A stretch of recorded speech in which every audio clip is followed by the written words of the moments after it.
Ой, який сніжок он йде, видно, не видно, як дуже аж в очі забуває. А позаминулого року ми у вчорашній день вже були, там полили костер, жарили мисливські ковбаски, вже були все висохло, а зараз ще й сніг.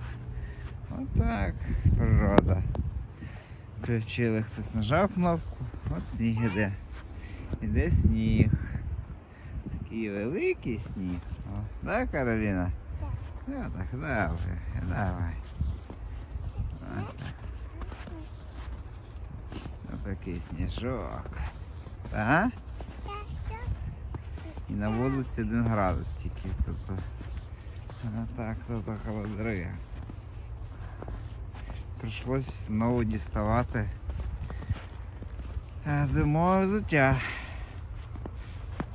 Вже було все складно, вже якби на весну готувалися, вже тепліше взуття. Одяг тепліший, все, штани, все так, ні з того, ні з сьогодні. Холодрига почалася, да? Отак.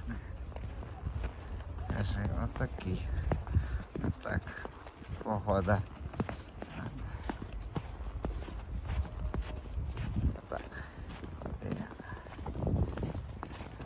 Дуже інтенсивно йде. Як бачите, дуже інтенсивно йде сніг.